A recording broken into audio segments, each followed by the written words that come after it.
Taip, žinau, pagaliau. Ilgai laukta apžvalga. Beaster Oxen Pro 2. Po daugiau negu 1000 km. Sveiki raideriai, čia Marius, kaip jau įprasta, ir šią savaitę kalbame apie visų elektrinių paspirtukų McLareną. Kodėl McLaren? Nes šis modelis itin greitas, stilingas ir oranžinis.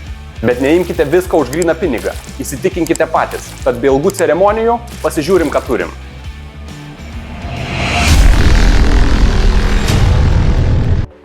Biudžetas ir paskirtis.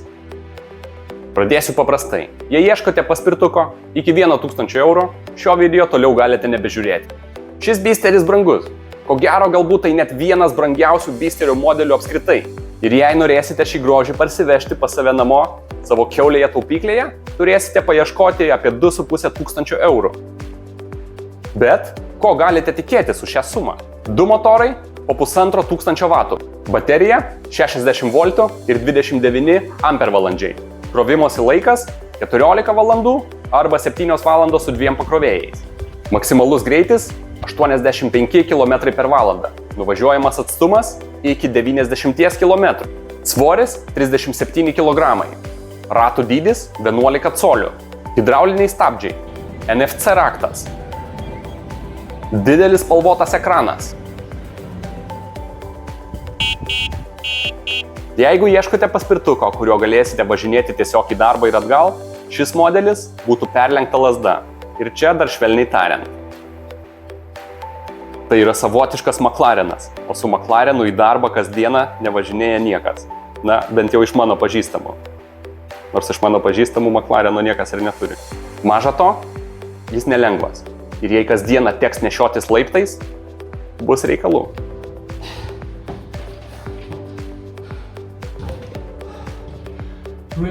O jeigu renkate savo pirmąjį elektrinį paspirtuką, nerekomenduočiau rinktis šio, nes elementariai greičiausiai su juo nesusitvarkysite. Nes tai yra modelis patyrusiems, kuriems nesvetima meilė adrenalinui ir greičiui. Nuvažiuojamas atstumas. Gamintojas teigia, kad šiuo modeliu galėsite nuvažiuoti net iki 90 km. Aš sveriu beveik 80 kg su visa savo pilna apranga ir man šį atstumą įveikti pavyko. Kas yra nedažnas, bet labai malonus momentas, kuomet gamintojai dirbtinai neužkelia savo nominalių parodymų. O jeigu nespaudžiant daugiau negu 30 km/h, galbūt pavyktų įveikti net ir 100 km. Galbūt. Bet būkim realistai. Niekas. Ir turiu minty, tikrai niekas nevažiuos 100 km mažiau negu ant 30. Tačiau neužilgo darysiu atskirą video apie maksimaliai nuvažiuojamą atstumą naudojant vieną motorą ir 2 motorus. Ir tuomet galėsime įsitikinti, ar 100 km be papildomo įkrovimo yra misija neįmanoma, galbūt įmanoma. Šiek tiek vėliau užsukite į šį kanalą ir sužinosite atsakymą į šį klausimą, kuris galbūt jums neduoda ramybės. Galingumas. Tai 3000 vatų po 1500 kiekvienam motorui ir jūs galite rinktis, ar važiuoti vienu ar 2 motorais. Su 3000 vatų jokių problemų jokiose įkalnėse neturėjau. Deklaruojamas maksimalus greitis 85 km/h. Realybėje man pavyko pasiekti 81,2, kas yra ganėtinai tikslu, nes matuojant su GPS paklaida buvo vos 1 km. Tai yra lygiai 80. Na, o žiūrint realiai, toks greitis elektriniam paspirtukui yra tikrai daugiau negu gali bet kada prireikti. Šis modelis turi 6 pavaras, arba greičio režimus – Eko ir nuo 1 iki 5. Aš asmeniškai dažniausiai važinėju 3 pavarą, kuomet Beasteris naudoja apie 60% savo galios ir gali pasiekti apie 50 km/h greitį. Mano nuomonė, tai puikus balansas tarp galios ir baterijos eikvojimo, kad nuvažiuotumėte kuo didesnį atstumą. 5, tai yra aukščiausioji pavara, šį paspirtuką padaro labai jautrų ir iš esmės tampa labai sunku nuosekliai akceleruoti. Taigi, iš esmės, šis režimas nebent tik lenktynėms. Jums visai nereikia stipriai į priekį raunančio Beasterio paprasto pasivažinėjimo metu, o ypač imant posūkius ir prasilenkiant su pėsčiaisiais. Na ir geras momentas yra tas, kad per Advanced Settings galite pareguliuoti abiejų variklių galios procentą kiekvienai pavarai. Svoris. Nepaslaptis, kad kuo didesnė baterija, tuo sunkesnis jūsų paspirtukas. Šiuo atveju pasiruoškite beveik 40 kg iššūkiui. Jei teks panešioti šį monstrą laiptais, taip kaip man, linkiu sėkmės ir sveikatos. Nes iš esmės šis modelis nėra skirtas nešiojimui. Jeigu jį sulenksite, rėmas net neužsifiksuos.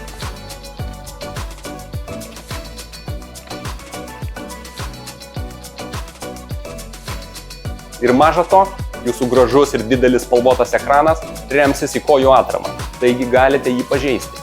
Taigi sulankstymas iš esmės neturi jokios prasmės, nebent savo bysterį norėsite transportuoti, bet ir tai, į kiekvieną bagažinę jis tikrai netilps. Bet jei vis tik pasiryšite jį nešioti laiptais, siūlyčiau tą daryti jo nesulanksčius. Toliau padangos ir amortizatoriai. Šis bysteris turi 11 colių savaime užsitaisančias padangas.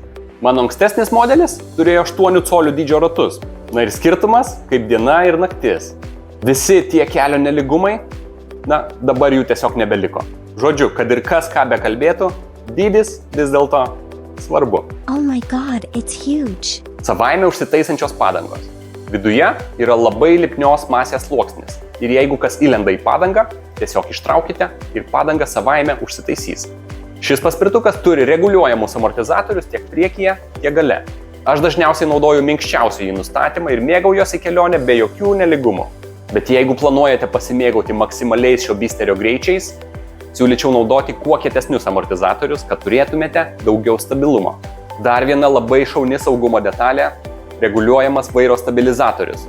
Jis padeda išvengti netikėto vairo tampimosi į šonus važiuojant didesniais greičiais. Aš vieną atvejį turėjau, važiuojant apie 70 km/h ir galiu pasakyti tiek. Po to prireikė naujų kelnių. Perkeltinė prasme, aišku. Nors, bet kokiu atveju, viskas baigėsi gerai, aš sveikas, tiesiog stabilizatoriaus lygį pakėliau arti maksimalaus ir nuo to laiko jokių vairo tampimų. Stabdžiai. Šis modelis turi hidraulinius stabdžius. Jie tikrai galingi ir puikiai susitvarko su bet kokio greičio užgesinimu. Nuvažiavau jau gerokai daugiau negu 1000 km ir su stabdžių priežiūra neturėjau visiškai jokių problemų. Tiesiog stabdai ir važiuoji. Ir stabdai. Taip pat šis bysteris aišku turi ir regeneracinius stabdžius, kurie įsijungia vos tik jums pradėjus spausti stabdžių rankenas. Maža to, per Advanced Settings galite susireguliuoti regeneracinių stabdžių intensyvumą kiekvienoje pavaroje ir tokiu būdu susigrąžinti dalį energijos atgal į bateriją. Juk kiekviena smulkmena padeda. Ekranas, šviesos ir kiti smagus dalykėliai. Ekranas spalvotas ir ryškus, beveik 10 cm dydžio. Jame matysite ne tik savo greitį, bet ir baterijos likusius procentus, voltus, naudojamą pavarą, savo dabartinės kelionės nuvažiuotą atstumą, laikrodį ir netgi abiejų motorų temperatūrą. Maža to, galėsite net ir pasikrauti savo telefoną per slaptą USB jungtį. Šio bysterio priekinė lempa ganėtinai padori, tačiau nėra ir taip, kad šviesos būtų visiškai apsčiai.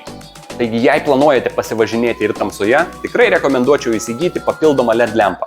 Juk iš esmės nėra tokio dalyko kaip per daug šviesos, ypač jeigu dar ir greičiai rimtesni. Šoninės šviesos. Ne tik, kad atrodo gražiai, bet taip pat ir padidina jūsų matomumą tamsoje. O bendras vaizdas estetiškas ir stilingas. Ne taip, kaip kai kuriuose modeliuose, kurie kai kam primena kalėdas. Be to, yra ir posūkių signalai. O jei įjungsite abu vienu metu, volia, štai jums ir avarinis. Neišvengiama važiavimo dalis – baterijos krovimas, kuris kai kuriais atvejais trunka tiesiog per ilgai. Šio modelio gamintojams ačiū už dvigubą krovimo jungtį, kurios pagalba vietoje 14 valandų laukimo jis sutrumpės iki 7, galbūt 8 valandų. Ir tai tikrai pagelbėjo, kuomet dariau 150 km iššūkį per vieną dieną. Kiekvieną kartą, darant snacking ar pietų pertraukėlę, tie du pakrovėjai laiko veltui nešvaistė. Beje, jei šio video nematėte, galite sužinoti, ar iššūkis pavyko ar ne. Be to, nuorodą įdėsiu ir šio video pabaigoje. Tačiau, kartu su paspirtuku gausite tik vieną pakrovėją. Ir jeigu galvojate, kad jums reikia antro, savo kiaulėje taupyklėje turėsite surasti dar apie 60 €. Galiausiai platforma. Ji didelė ir patogi. Taip pat yra ir galinė atrama kojoms. Kai kuriuose modeliuose krovimo jungtis būna platformos viršuje. Bet čia jos šone, todėl visas platformos paviršius skirtas jūsų kojų patogumui. Platformos paviršius guminis, todėl jį lengva valyti, kad jūsų bisteris neatrodytų numindžiotas. Tell me I'm beautiful. Galiausiai verdiktas. Taigi, kam yra skirtas šis modelis? Jei labai trumpai, tai puikiai atrodantis elektrinis paspirtukas su labai solidžiu maksimaliu greičiu, skirtas patyrusiems raideriams.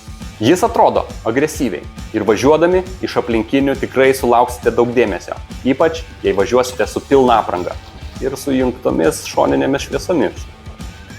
Taip, jis tikrai sunkus ir nepatogus nešti laiptais, bet nepaisant to, manau tikrai galime vadinti jį visų elektrinių paspirtukų McLarenu. 5 žvaigždutės iš 5.